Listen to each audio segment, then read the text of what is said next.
श्री गुरु कृपा क्लासेज सपोर्टरा के online platform पर आप सभी का एक बार फिर से स्वागत है।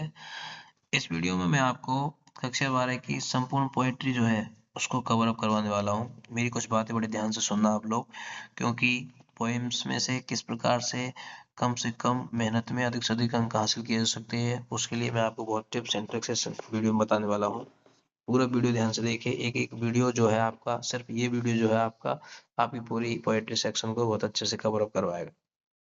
देखो, जैसा कि मैंने आप सभी के लिए सुविधा के लिए लिख भी रखा है यहाँ पर कि पोएट्री वाले भाग में से चाहे व्याख्या आए या कोई भी प्रश्न आए, यदि पोएम की संपूर्ण समरी लिख दी जाए ना, क्योंकि समरी में पूरी पोएम की सारी बातें आती है, तो उत्तर में अंक जरूर मिलते हैं। तो ये सारी वीडियो जो मैं बना रहा हूँ उन बच्चों के लिए है जिनकी तैयारी किसी कारणवश अच्छी नहीं हो पाई, या जिन बच्चों ने नीट या आईआईटी की तैयारी में ज्यादा समय दिया और वो इंग्लिश को कंपलसरी को प्रॉपरली देख नहीं पाए, या किसी भी कारणवश जिन बच्चों का अंग्रेजी का जो मॉरल लेवल है डाउन रहा हो, उनके लिए ये सारे वीडियोस मेरे बहुत महत्वपूर्ण रहने वाले हैं। तो इसलिए सारी पोएम की जो समरी है ना, वो आपको याद होनी चाहिए। अब मैंने यहाँ पर समरी याद करवाने के लिए आपको पॉइंट में भी सेंटेंस दे रखे कि पॉइंट टू पॉइंट भी आप इसको याद कर सकते हो। वहां पर एक प्रश्न सिंपल सा सीधा से आ जाएगा, right the summary of the poem my mother eight 66। तो आपको ये सारे पॉइंट जो है पैराग्राफ में डिवाइड करके लिख देने हैं। इसके अलावा मान लीजिए कि ये पैराग्राफ जो क्वेश्चंस भी आएंगे पोएम में से, तो आपको थोड़ा सा ये मैच कर लेना है कि आपने जो समरी में जो पॉइंट याद किए थे उन पॉइंट से रिलेटेड प्रश्न है क्या, तो वही पॉइंट जो है आपको उसमें लिख देने हैं, दो तीन ऊपर नीचे के। दूसरी बात, जब आप व्याख्या करोगे तो वहां पर सबसे पहले आपको रेफरेंस लिखना होता है। तो रेफरेंस के लिए आपको वो बिल्कुल रट लेनी है लाइनें, और प्रत्येक पोएम का नाम और उसके पोएट का नाम आपको पता होना चाहिए। और फिर वो जो लाइन है रेफरेंस की, these lines have been taken from the poem, उसके बाद पोएम का नाम, कंपोज्ड बाई, लिखकर पोएट का नाम लिख देना है। कॉन्टेक्स्ट में आपको क्या करना है, कॉन्टेक्स्ट में आपको लिख देना है these lines tell us about, ये पंक्तियां हमको बताती किसके बारे में, और उसके बाद आप चाहो तो आप पोएम के बारे में कुछ जो भी आपको याद हो थोड़ा सा लिख सकते हो। फिर व्याख्या में आपको द पोएट सेज दैट, इन शब्दों से शुरुआत करते हुए ये सारा का सारा जो समरी का मैटर है वो लिख देना है।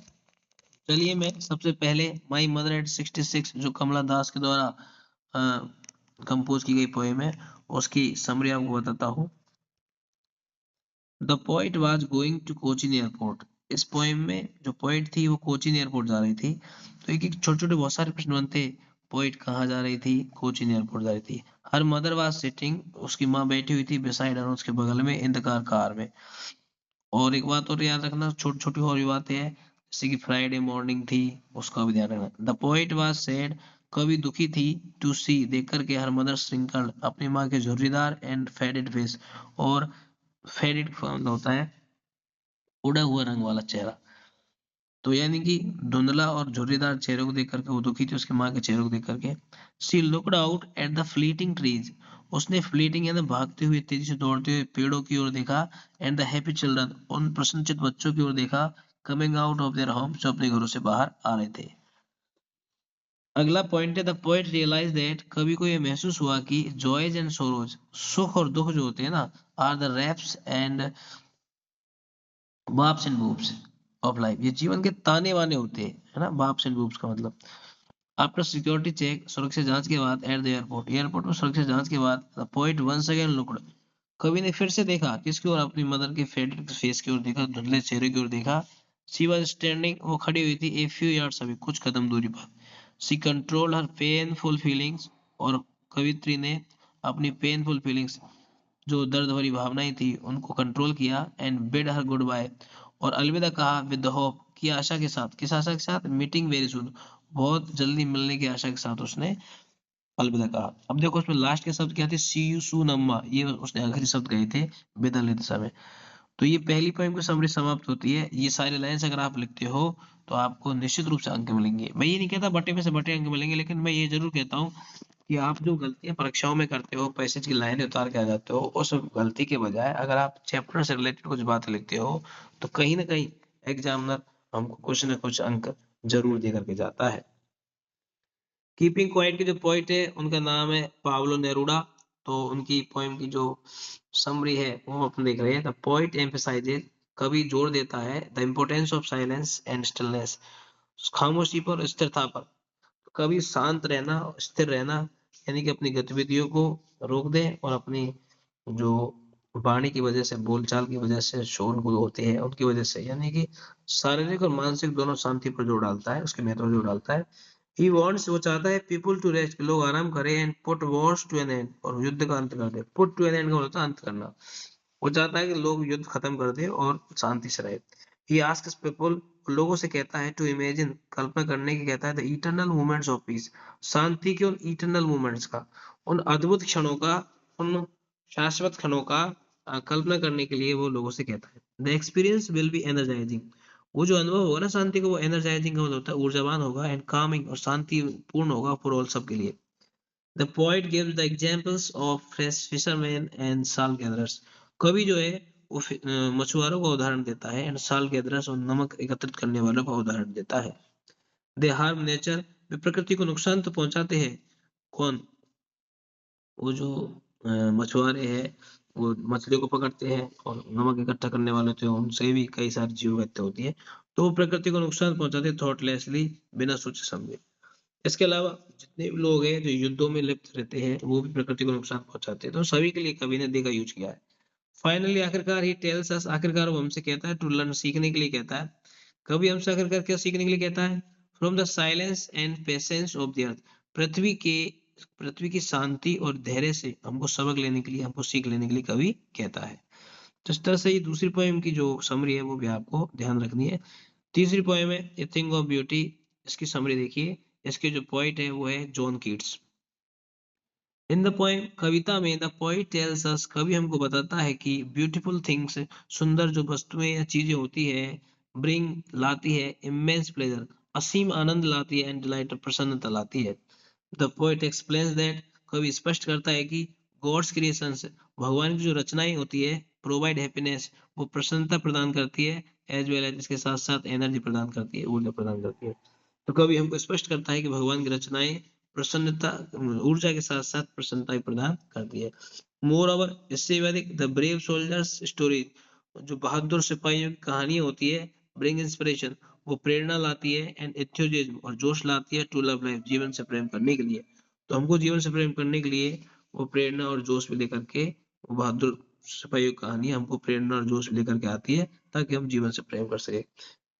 ब्यूटी जो है स्वर्गीय अमृत है। हेवनली टोनिक का मतलब होता है स्वर्ग का, टोनिक का मतलब तो द्रव पदार्थ, सिरप होता है, रस होता है एक तरह से, तो स्वर्गीय रस कह सकते हो आप इसको। Beauty is like an endless fountain of nectar, देखो सुंदरता को क्या माना गया है? सुंदरता इज लाइक माने के समान होती है, एंडलेस माने अनंत, फाउंटेन माने फव्वारा, ऑफ नेक्टर माने अमृत का। तो सुंदरता जो होती है वो अमृत के कभी खत्म नहीं होने वाले फव्वारे के समान होती है, ऐसा पोएम में पोएट ने बताया। और देखिए, beauty gives us good health, जो सुंदरता होती है ना, वो हमको क्या देती है? गुड हेल्थ, अच्छा स्वास्थ्य प्रदान करती है, रिमूव सैडनेस, और उदासी हटाती है, फ्रॉम आवर लाइफ, हमारे जीवनों से। तो इस तरह से ये ब्यूटी के बारे में इसमें बताया गया है। रोड साइड स्टैंड वाली पॉइंट के पोएम के जो पोइट है वो है रॉबर्ट फ्रॉस्ट। तो देखिए, इन द पोएम, कविता में, the poet contrast the struggling lives of the countryside people with the insensitive life of the city dwellers। तो कवि जो है इस कविता में कॉन्ट्रास्ट में अंतर करता है, तुलना करता है किसकी? स्ट्रगलिंग लिव्स, संघर्षपूर्ण जीवन ऑफ कंट्रीसाइड पीपल, देहात में, ग्रामीण क्षेत्र में रहने वाले लोगों के संघर्षपूर्ण जीवन की तुलना किसके किसके साथ करता है? Insensitive life of city dwellers, शहर में रहने वाले शहरवासियों की इनसेंसिटिव लाइफ से, संवेदनहीन जो जिंदगी है उससे, यानी कि शहर के वासियों के अंदर किसी प्रकार का दया नहीं होती, धर्म नहीं होता है एक प्रकार से। तो ऐसे लोगों की जिंदगी, शहरवासी जो निर्मम होते हैं, निर्दयी होते हैं, ऐसे शहरवासियों की जिंदगी से उन ग्रामीण संघर्ष करने वाले लोगों की जो जिंदगी है उसकी तुलना करता है। तो सिटी डवेलर्स, शहरवासी जो होते हैं, डोंट थिंक्स, नहीं सोचते अबाउट स्ट्रगल, संघर्ष के बारे में, of these road side people, ये जो सड़क के किनारे जो लोग जो है संघर्ष करते हैं, इस संघर्ष के बारे में शहर के लोग नहीं सोचते हैं। दीज पुअर पीपल, ये गरीब लोग, वेट मान इंतजार करते हैं फॉर द पासिंग कार्स, गुजरती कारों का इंतजार करते हैं, टू स्टॉप, रुकने का। तो ये गरीब लोग गुजरती कारों को रोकने का इंतजार करते हैं, एंड परचेज देयर प्रोडक्ट्स, और उनके उत्पाद खरीदवाने का इंतजार करते हैं। इफ एट ऑल, यदि जरा भी एक कार स्टॉप्स बाई, यदि जरा कोई कार रुकी जाती है, इट इज टू नो, तो उसको जानना होता है कार को, अबाउट डायरेक्शंस, किसके बारे में? दिशाओं के बारे में। तो यानी कि उन कारों को रोकने का उसको कोई लाभ नहीं मिलता है। और अगली पोएम है हमारी आंट जेनिफर टाइगर्स, जिसकी पोइट है Adrian rich. In this poem, इस कविता में a woman expresses her deep feeling, इस कविता में महिला अपनी गहरी भावना व्यक्त करती है थ्रू हर आर्ट, अपनी कला के माध्यम से। सी यानी आंट जेनिफर इज प्रे, मन शिकार है ऑफ मेल डोमिनेंट सोसाइटी, पुरुष प्रधान समाज की शिकार है aunt Jennifer. Also there is no one, इसके अलावा और कोई भी नहीं है, विद whom उसके जिसके साथ सी कैन शेयर, वो शेयर कर सके हर फिजिकल पेन, अपने शारीरिक दर्द को जिसके साथ वो शेयर कर सके, बांट सके, ऐसा कोई व्यक्ति भी नहीं है। सो इसलिए she makes a picture of tigers, इसलिए वो टाइगर की पिक्चर बनाती है, टाइगर्स की पिक्चर बनाती है, to describe her deep feelings, अपनी गहरी भावना को व्यक्त करने के लिए। देयर आर मैन सिटिंग, लोग बैठे हुए हैं, अंडर द ट्री, पेड़ के नीचे, but the tigers don't fair, उस पेंटिंग में टाइगर जो है उनके पास में पेड़ है, पेड़ के नीचे लोग बैठे हुए हैं, लेकिन वो उससे नहीं डरते। इसका मतलब टाइगर जो है वो निडरता को शो करते हैं उस पेंटिंग में, जबकि जो आंट जेनिफर है वो अपने पति के प्रताड़नाओं से डरी हुई महसूस करती है। ऑल्सो आफ्टर मैरिज, शादी के बाद भी सी बिकेम वेरी, वो थक गई है, उब गई है, ऑफ डूइंग करके हाउस होल्ड वर्क, और घरेलू काम कर करके वो बुरी तरह थक गई है, परेशान हो गई है, उब चुकी है।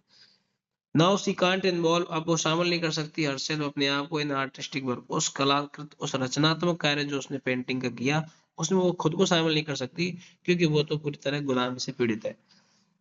शी इज स्केयर्ड, वो डरी हुई है, ऑफ हर हस्बैंड, वो अपने पति से डरी हुई है, बट हर आर्ट एक्सप्रेसेस, लेकिन उसकी जो कला है वो तो प्रदर्शित करती है किसको, हर डिजायर, उसकी इच्छा को, टू मूव फियरलेसली, निडरता से आगे बढ़ने की इच्छा को व्यक्त करती है, उसकी जो रचना है, वो कला है जो है, एंड प्राउडली, और गर्व से, लाइक टाइगर्स, और टाइगर के समान गर्व से और निडरता से जिंदगी में आगे बढ़ने की अपनी इच्छाओं को व्यक्त करती है उसकी कला, हालांकि वो ऐसा नहीं कर पाती है। इस प्रकार से इस शॉर्ट एंड स्वीट वीडियो में मैंने सारी पोएम्स की समरीज को आपको एनालिसिस विद ट्रांसलेशन करवाया, ताकि आप पोएम्स के क्वेश्चंस को छोड़ के नहीं आए, कुछ ना कुछ लिख करके आए। वीडियो को अधिक से अधिक लाइक करें, अधिक से अधिक शेयर करें, और आप सभी से रिक्वेस्ट है कि इस चैनल को अधिक से अधिक सब्सक्राइब करें, और अब बड़े बड़े सारे स्टेटस ग्रुप सब में शेयर करें, हर कक्षा 12 के बच्चे के पास में वीडियो पहुंचाएं, और उनसे जो है उनकी हेल्प करें। आज की वीडियो में इतना ही, मिलता हूं अगली बार किसी और नए इन्फॉर्मेटिव वीडियो के साथ में, तब तक के लिए आप सभी को जय हिंद, जय भारत।